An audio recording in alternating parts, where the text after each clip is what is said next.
Bismillahirrahmanirrahim. Today we are going to start plant physiology lecture number 5 and our topic is anatomy of root. So first of all we will talk about the definition of root. So root is that part of plant which help in the attachment to the ground. Okay, it's the underground part, and it also helps in conveying water as well as the nourishment. Nourishment includes the nutrients, basically nutrients like calcium, potassium, phosphorus, these kind of things. Okay, so what is the role of the root? That it helps in anchoring the plant to the ground as well as it helps in absorbing the water as well as the nutrients. Okay, where to rest of the plant part.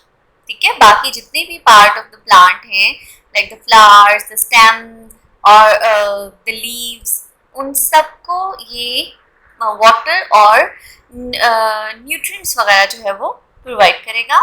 Here you can see a small plant. ठीक है, तो ये एक seedling है basically. यहाँ पे छोटे छोटे से रूट्स आपको thread like structure which are the roots of the plant, तो वो आपको नजर आ रही है. ठीक है, so as we are going to start the anatomy of root. So what is anatomy? Anatomy is one of the branch of science. ठीक है, जो कि हेल्प करती है in internal study of any of the living organism. ठीक है, it could be human, it could be plant, it could be any animal. So here we are going to talk about the anatomy of root. ठीक है, here are different tissues. ठीक है, जिससे मिलकर जो है वो रूट का एक स्ट्रक्चर बनता है. So here you can see epidermis, that is the outer most layer. After that there are living parenchymatous cell which are cortex. ठीक है, उसके बाद यहाँ पे amyloplasts जो है. So first of all, what is steel? It is made up of vascular tissues as well as pericycle. ठीक है, ये दोनों मिलकर they'll make a tube of conducting cell that is known as steel. ठीक है, now what is vascular tissue? I have told it to you earlier that xylem and phloem together they are known as vascular tissues. Xylem का जो function होता है it helps in the uptake of water and phloem का function होता है कि ये जो food होता है उसकी translocation में help out करती है. ठीक है, and now what is pericycle? I have told it earlier that it's a unique layer of cell which surround the vascular tissues. तो ये दोनों मिलकर जो है वो स्टील बनाते हैं. पीछे जो मैंने आपको एक डायग्राम दिखाई है ऑफ रूट एनाटॉमी, तो उसमें you have seen a star shape structure. ठीक है, तो there are different type of stele. ठीक है, तो स्टार शेप स्ट्रक्चर जो है that is called as actinostele. Got it? Now after steel there is one more layer of cell which is present outside the vascular tissues and that is known as endodermis. ठीक है, endodermis के जो transverse और radial cells होते हैं they have the Casparian strips. Casparian strips क्या होती हैं? they basically have suberin inside it. ठीक है, suberin जो है वो it's a kind of macromolecule और ये क्या करता है? it helps in the protection and insulation of the cell wherever it is needed. ठीक है, so because of this suberin ये जो हमारे पास एंडोडर्मिस है that is impermeable to the water. मतलब वाटर की मूवमेंट जो है वो उसको ये अलाउ नहीं करेगा.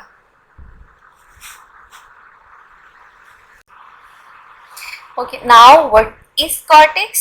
Cortex is a layer of cell that is present outside endodermis. ठीक है, हम इनर टू आउटर साइड पे आ रहे हैं of the root. So it's a type of cell that is present outside the endodermis. ये layer of cells होती हैं.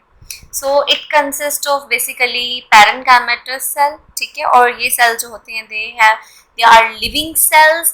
और पहले आपके साथ डायग्राम में डिस्कस कर चुकी हूँ, उसमें you have seen that there are different amyloplast start storage cell. ठीक है, एंड इसमें होते हैं intercellular spaces and it is highly permeable to water plus dissolved solutes. ठीक है, इसका मतलब ये है कि it will allow the movement of water as well as solutes.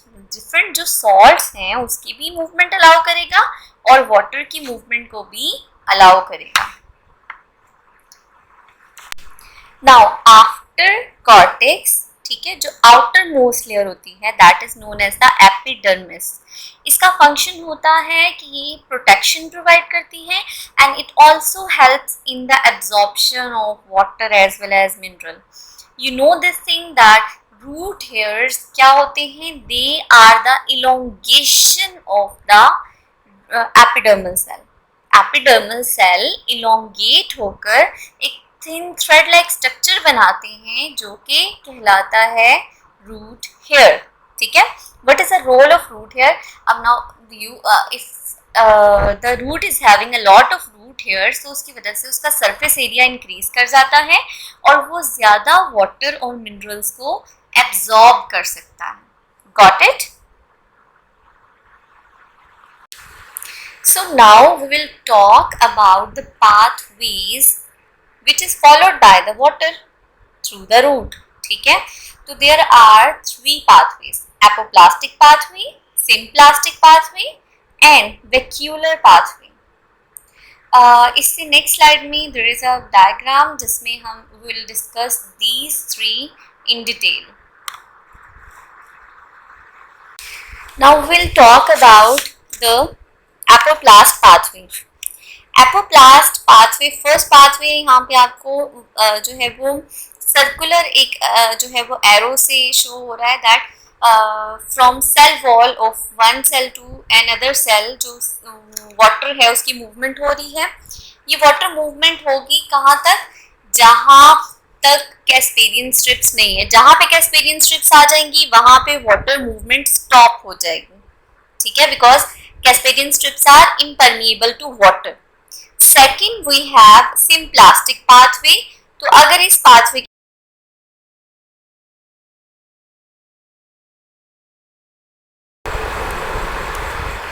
and do subscribe and share this video with others and also don't forget to like the video. Thank you so much.